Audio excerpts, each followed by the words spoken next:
Hey, my name is Zhenya and welcome back to my YouTube channel. In this video, I'm going to be talking about the 9 books that I read in September.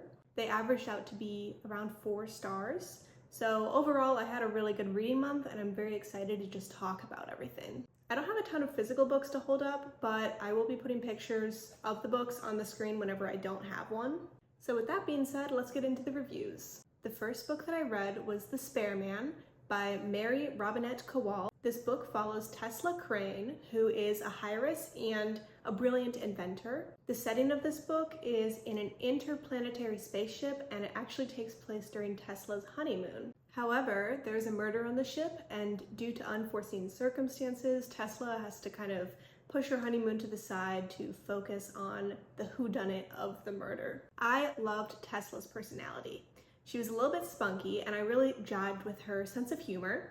Throughout the book, there's an ongoing theme of cocktails and cute dogs. While I didn't really care for the mystery element at all, I was still reading it for the vibes and I had a really great time. If it weren't for my bestie lending me this book, I probably wouldn't have picked it up because I'd never heard of it before, but I'm really glad that I read it. I had a good time. If you like sci-fi, mystery, and a strong female main character, I would definitely recommend this book to you. I ended up giving it 3 stars. The next book that I read this month was The Silent Patient by Alex Michaelides. This is a super popular book, so you've probably heard of it, and I was buddy reading this book, so that was the reason I actually ended up picking it up. This is a psychological thriller. Famous painter Alicia Berenson is said to have committed a horrible crime. However, the catch is that right after she commits the crime, she never speaks again. The book is mostly about the psychotherapist Theo, and despite all people telling him he's not going to get anything out of her, he sees something in Alicia and he's trying to get her to speak again and open up and speak her truth. This book was a really fun time. I thought the writing was strong. It was definitely a page turner, but what stopped it from being a favorite of mine is I just really wasn't wowed by the plot twists and the overall book. It was fun, but I didn't have a wow factor. I still ended up giving this book 4 stars, and I think I am an outlier on that opinion, so if you're into thrillers, I would definitely recommend checking this one out. The next book that I read was Second Tide's the Charm. This was written by Chandra Bloomberg. This book actually popped up in an Instagram ad for me, and I was immediately drawn to the cover, mostly because I love sharks, and they're my favorite animal. The book follows Hope and Adrian, and they are both marine biologists. You could probably tell from the title, but this is a second chance romance. The main characters have been broken up for 3 years, and this actually ends up turning Hope away from marine biology for that time. After 3 years, she's itching to get back to the ocean, and of course, she ends up running into her ex. This is a second chance romance, so you probably know what happens, but I really was loving the build-up to get to that point in the book. This really was such a cute and cozy read, and it was a great way to end summer. So, like I said, I love sharks, and the book was set in Michigan and South Carolina. Both of those places mean a lot to me and have a significance. Overall, this felt like a perfect book for me, and I really enjoyed this romance. I ended up rating this book 4.5 stars, and I'm really looking forward to reading more works from this author in the future. The next book that I read was The Perks of Being a Wallflower by Stephen Chbosky. This book follows Charlie through his freshman year of high school, and it's told through letters that he writes to a friend, and it reads intimately like a diary. This is a true coming-of-age story, and it definitely has some darker themes, while still being a heartwarming read. I really think that everyone who reads this will connect to Charlie in one way or another. I did watch the movie a few years ago, so I had a little bit of a preconceived notion going into this book, but I can confidently say that the book is better than the movie. Chbosky really knows how to turn words on paper into a passionate story of young adulthood and discovery. I ended up giving this book 4.5 stars. It was really amazing. It just didn't quite give me that 5-star feeling. Overall, I would really recommend this book, and if you can, try and read the book before you watch the movie. The next book that I read was How to End a Love Story by Yuling Kwang. This book follows Helen Zhang and Grant Shepard. In this story, they have both discovered that they're going to be working together in the writer's room to turn one of Helen's young adult novels into a TV adaptation.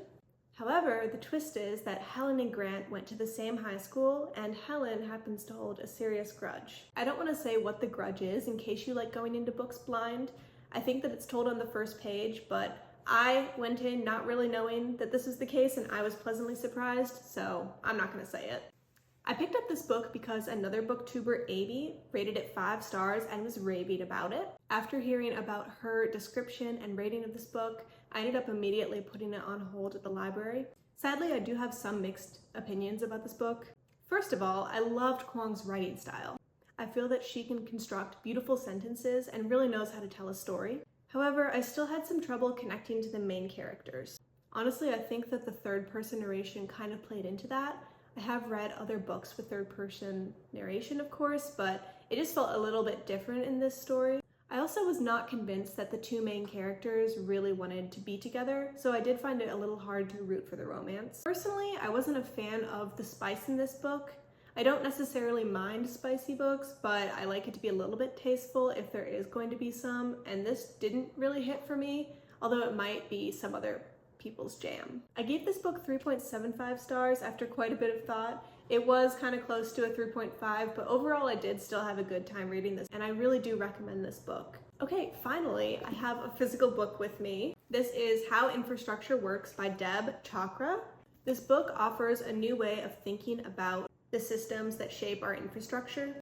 It mostly covers systems that are tastefully hidden from the human eye unless you look a little bit closer. Some examples of these systems are reservoirs, transformers, cables. Now, this book may seem a little bit niche. I did pick this up because I majored in civil engineering. I knew this would be right up my alley. But while this book may not seem like something you would generally gravitate to, I think that the author did a really great job catering to the general public as a demographic. And honestly, you don't really need a background in civil engineering or urban studies or other fields like that to really understand this book. I don't yet rate nonfiction books. Maybe one day I will with a little bit more reading experience, but I don't feel that I yet know how to rate nonfiction. They're all just so different. Overall, I did really enjoy this book though, and I would recommend it if it at all sounds interesting to you. The next book is The Bullet Swallower by Elizabeth Gonzalez James. This is a magical realism Western novel, and it mainly follows a Mexican bandito who goes on a quest to Texas in order to save his family. However, there's so much more than just that one description though. It's kind of hard to explain, but it is a true family saga that often jumps timelines and tells the story of children, fathers, and grandfathers who fall in the family line. This book really attempts to take on topics such as border politics, racism, colonialism, intergenerational trauma. This was actually a book of the month audio pick for me. I chose it because I really liked the cover, but I had a lot of physical books that I needed to read, so I ended up getting it in audiobook format. And honestly, I kind of regret that. I'm really glad that I chose it, but I just wish that I got it in print form. I think that there were some topics that were pretty complex and it would have made a little bit more sense for my brain if I read them on paper. There were also a lot of family names that were very similar, so for me, that was a little bit hard to follow when I was just listening to the audiobook. I was paying close attention to not only the story, but also to the prose. And I will say that I absolutely loved that aspect. This is such an atmospheric read. I gave this story 4 stars, but I really can't wait to find this book in print one day so I can pick it up and reread it. I highly recommend this book. It may seem a little bit intimidating, but honestly it's pretty digestible. It is quite short, and I think that anyone can really enjoy it. All right, next I read Nausea by Jean-Paul Sartre. I should look up how to say that, one second. Jean-Paul Sartre. Jean-Paul Sartre. Okay, I read Nausea by Jean-Paul Sartre. I don't know why I cannot pronounce this last name. This book is about a French author who is incredibly taken aback by his own existence. This story is told through diary form, where he jots down every single aspect of his life when he's on the search for the answer to the meaning of life. He is often found depicting his gut-wrenching ideas and feelings as a form or different forms of nausea. I found this book in a little free library. It seemed like something that I could really heavily relate to, which is why I picked it up. However, I will say that I ended this book feeling very, very conflicted. There was a big part of me that desperately wanted to love this, mostly because I felt the sentence structure beautifully depicted such raw emotion. Then there's the other part of me that deep down knows that I didn't really enjoy my time reading this book. Often when I was reading this book, I would think back on The Stranger by Albert Camus.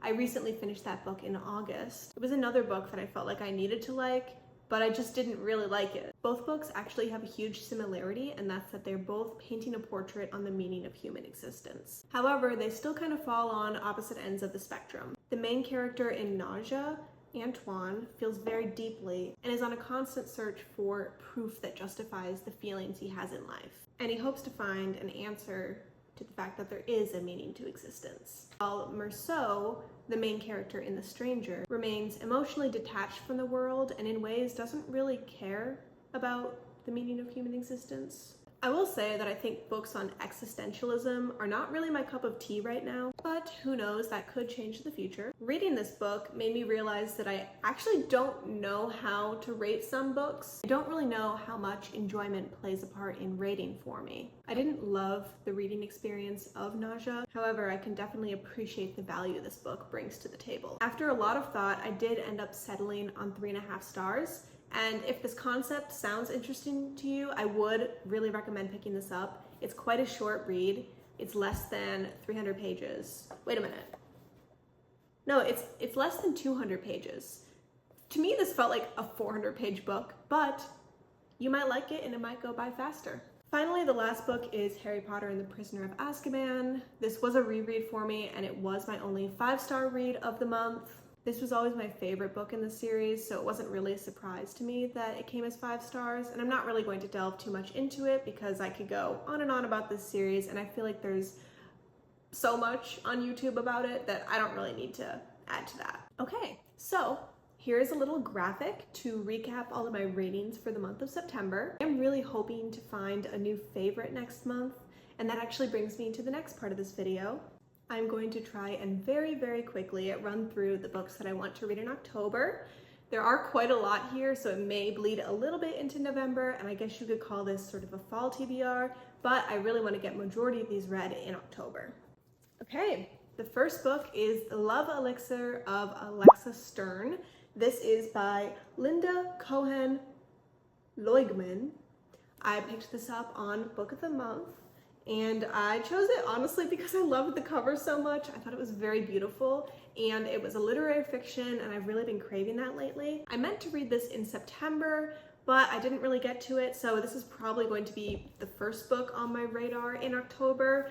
It's not super fall atmosphere, at least I don't think it is, so I just want to get it kind of out of the way. But not that I'm not looking forward to this. I am really looking forward to it. Also, for these books, I'm not really going to tell you a description about all of them because I'll just do that. Oh my gosh. I'll just do that in my next wrap up. I really want to read The Bell Jar by Sylvia Plath.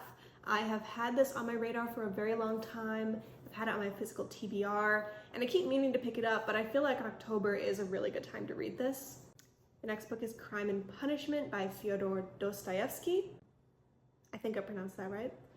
I have been wanting to read this for a long time, and I think I mentioned it in my previous video, so I'm hoping to get to this in October. It is small but mighty. It's a little bit over 500 pages. Next up is Bunny by Mona Awad. I have had this copy for a little bit now. This is the UK edition. I actually ordered this when I got my Magnolia Parks books. I just wanted to make it kind of worth ordering a book all the way from overseas. Okay, next we have Lolita by Vladimir Nabokov. This is a questionable book. If you know, you know.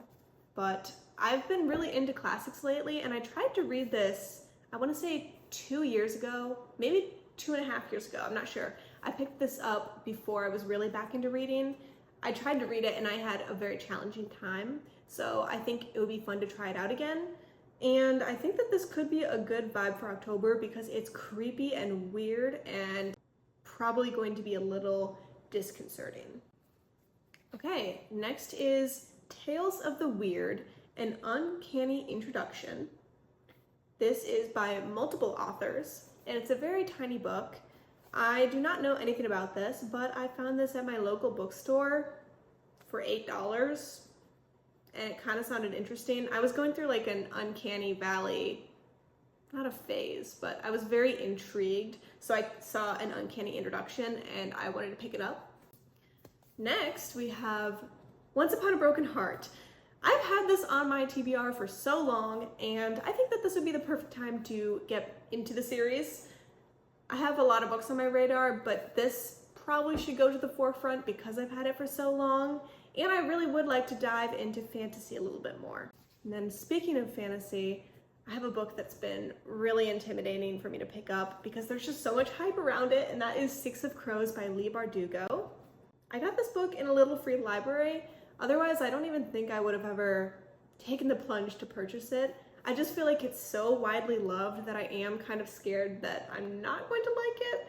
So we'll see how that goes. I definitely would like to get to this in October. Okay, and then there are some books that I do not own physically, so I'll put them on the screen. I want to read another Leigh Bardugo book. This is Ninth House, which is a dark academia. I've had this on my Kindle TBR for so long, it's just taking up spot on my Kindle Unlimited, so I would like to read this. Next is Good Girl, Bad Blood by Holly Jackson. This is the next book in the Good Girl's Guide to Murder series, and I believe I mentioned that in my previous video about wanting to finish that series. Then is If We Were Villains by M.L. Rio. This is another dark academia book, and I believe it surrounds Shakespearean society. Okay, next is Misery by Stephen King. I have read quite a few other books by him. I've had this on my radar for a while. Usually I borrow these books from my dad, but he says that he read this and he thought it was so crazy that he actually got rid of it, and he never gets rid of books. So I don't know what to think about that, but I'm excited to read it. Next up is Mary by Nat Cassidy. I do not know anything about this book other than it showed up on my TikTok of really weird and creepy books. Or I think it was like the scariest books I've ever read, and I liked the cover. So I'm gonna get this from the library and try it out. Next is These Silent Woods by Kimmy Cunningham Grant. This is another book that I've had on my Kindle Unlimited TBR for a long time. My boyfriend picked this out for me in a bookstore, and I was gonna buy it, and then I was like, oh, it's on Kindle Unlimited, I'm just gonna read it. And then I never read it, so we're gonna get around to it now. And then finally, not really in the October theme, but I would like to read Nothing Like the Movies. This is by Lynn Painter. It's the second book in the Better Than the Movies series, I guess. I read that in my book club, and I really enjoyed that. So I would like to pick this up, and I believe it comes out tomorrow when I'm filming this. And with that being said, finally I'm done talking. That was a lot longer than my other videos seem to be, so I hope that this all comes together. Thank you so much for watching. Stay tuned if you want to hear about these books. I got a lot of good ones coming up, and I hope you enjoyed my first reading recap and kind of TBR video. So thanks for watching. Bye.